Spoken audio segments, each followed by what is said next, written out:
dice así. ¿Qué es el Espíritu Santo? Es la presencia activa y personal de Dios, es decir, Padre, Hijo y Espíritu Santo. Que los tres son uno, el Señor con su Hijo Jesús y el Espíritu Santo. El aliento, o sea, lo que da vida. Él nos guía y nos enseña, nos consuela, por eso se le llama el consolador. Consuela a las personas, capacitándolas para hacer la voluntad de Dios. Cuando una persona se siente triste, ¿verdad? De repente una persona enferma, en una cama, cualquier cosa, se siente triste. ¿Quién se consuela a esa persona? El Espíritu Santo. Si lo conocemos, si hemos escuchado algo sobre la palabra del Espíritu Santo, Dios mío, consúlame, Señor. Y ahí viene el consolador y nos consuela. Y por eso es que después cuando se siente triste o desanimado, cualquier cosa, circunstancia, y uno se pone a orar y después uno se siente como relajado, ¿verdad? ¿No le ha pasado? Eso es porque ya el Espíritu Santo ha hecho la obra y nos ha libertado, nos ha consolado, y por eso es que después uno se siente como si ya no tiene nada. Y el que está enfermo, de repente, una persona en una cama, desahuciada, y se pone a orar, Dios mío, dame fuerza, dame fortaleza. De repente Dios no lo sana de la enfermedad, pero en ese momento ya se siente más calmado, se le ha ido la dolencia o la incertidumbre, ay, me voy a morir. Porque cuando la persona está enferma se siente que se va a morir, tiene la mente, se va a morir, que cuando será, que será hoy, será mañana, entonces tiene eso en la mente. Y de repente esos malos pensamientos se elevan. Cuando hacemos la oración y el Espíritu Santo nos consuela y nos fortalece. Otro pequeño concepto sería, es el que nos guía a toda verdad. Vamos a leer Mateo capítulo 4, versículo 1. Ya, yo creo que conocen esta parte, que dice así. Entonces Jesús fue llevado por el Espíritu al desierto para ser tentado por el diablo, que el Señor lo reprenda. Por eso es que dice que el Espíritu Santo nos guía a toda verdad. El Señor fue guiado por el Espíritu al desierto para orar, para ayunar esos 40 días y 40 noches sin tomar agua, sin comer nada en el desierto. Imagínese usted. Solamente Dios es el que le da la fuerza y la fortaleza a la persona para hacer eso. Y Jesús lo hizo. No sé si otras personas lo habrán hecho, pero yo sé que Jesús lo hizo. Bueno, Moisés también lo hizo 40 días, 40 noches.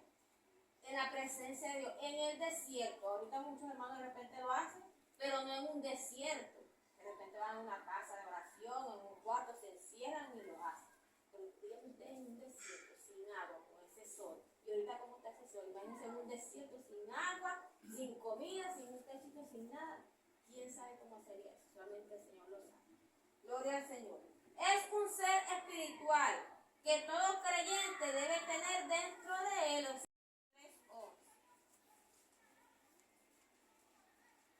Dice así.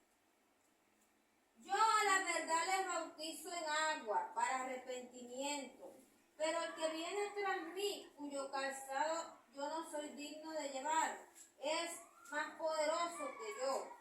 Él los bautizará en Espíritu Santo y fuego, es decir, que el hombre no tiene fuerza, esta potestad. El Señor, o sea, Jesús es el que bautiza con el Espíritu Santo y fuego. Juan, como lo leímos, el discípulo Juan, él era el que bautizaba para arrepentimiento de pecado. ¿Usted va a aceptar al Señor? Sí, bueno, diga esta palabra: Señor, perdóname todos mis pecados, escribe mi nombre en el libro de la vida, y va, y lo bautizaba. Eso era lo que hacía Juan. Y ya, era salvo.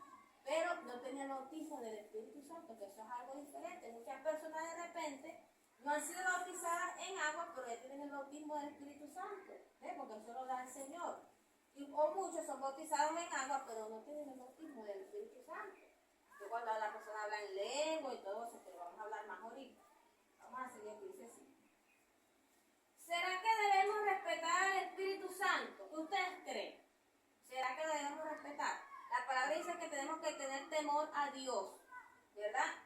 ¿Debemos respetar al Espíritu Santo? Vamos a leer Mateo 12, 31 y 32, para ver qué nos dice el Señor aquí, si debemos respetar al Espíritu Santo.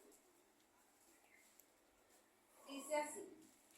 Por tanto les digo, todo pecado y blasfemia será perdonado a los hombres, mas la blasfemia contra el Espíritu no les será perdonada.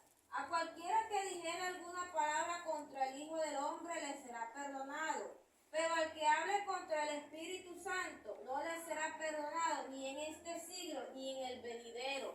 Es decir, cualquier persona puede decir cualquier cosa de Jesús.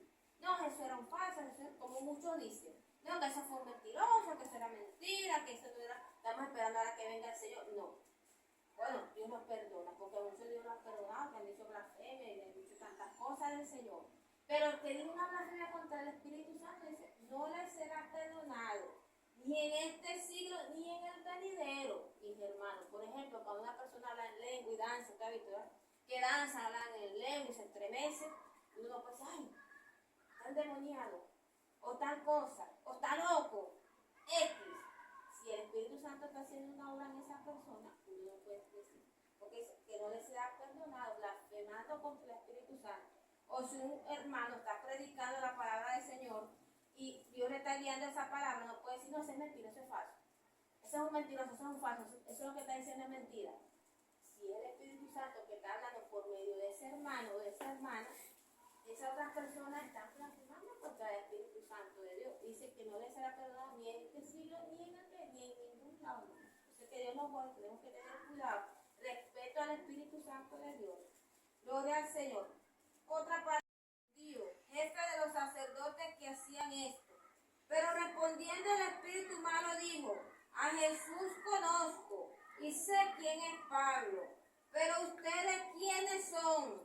Y el hombre en quien estaba el espíritu malo saltando sobre ellos y dominándolos pudo más que ellos, de tal manera que huyeron de aquella casa desnudos y heridos. Y esto fue notorio a todos los que habitaban en Éfeso, así judíos como griegos, y tuvieron temor todos ellos, y era magnificado el nombre del Señor Jesús. Y muchos de los que habían creído venían confesando y dando cuenta de sus hechos. Asimismo, muchos de los que habían practicado la magia trajeron los libros y los quemaron delante de todos y echaron cuenta de su precio. Hallaron que eran 50,000 piezas de plata. Imagínense ustedes todo lo que valía eso. Así crecía y prevalecía poderosamente la palabra del Señor. Ninguna persona que no haya sido, que no sea creyente, que no haya aceptado al Señor, que no esté sirviéndole al Señor, y que tenga el Espíritu Santo de Dios, puede orar liberación por otras personas, porque puede salir endemoniado esa persona. O sea, los demonios que tienen a otra persona se le pueden meter al que está haciendo la liberación según, ¿ves? Tiene que ser creyente, haber aceptado al Señor, bautizado en agua y con el Espíritu Santo para que Dios lo guíe y pueda hacer esa liberación. No todo el mundo puede hacer ese tipo de oraciones, hermano. ¿Ves? Si usted de repente viene a alguien, ay, hermanita Rosa, no así, que puedo orar por fulano que no puede dormir, de cosas en la noche. No, hermano, vamos a llamar al pastor o vamos a llamar al hermano Orlando para que ellos vengan, porque ustedes ya ustedes saben la palabra, con hermanos así bautizados, pero no por eso vamos a hacer cosas que no debemos de hacer. Cada quien, por eso que Dios constituye sus pastores, evangelistas, profetas, maestros y todo eso. Entonces estos hombres eran brujos, por decir magos, pero brujos pues. Entonces disfrazan todo. Decían que exorcistas. Cuando es cosa de liberación, mucha gente dice, ah, que están haciendo exorcismo. Yo he visto películas que se llama El Exorcista, que dice que no sé cuántas cosas harán. No he visto eso.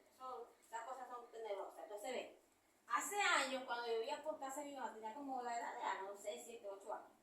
Yo me recuerdo que había un muchacho que la mamá era cristiana y él era como rebelde. Él era menor que yo, tenía como 2 años menor que yo. Y hermano, que le fueron a hacer, puede ser una oración de liberación, pero uno, niño, lo que uno escucha es lo que uno habla. Ay, le van a hacer un exorcismo a fulano. Ahí está un poco de gente, un poco de evangélicos, cristianos, entraron a la casa. Y piensan cuando nosotros vamos a hacer las oraciones, se escucha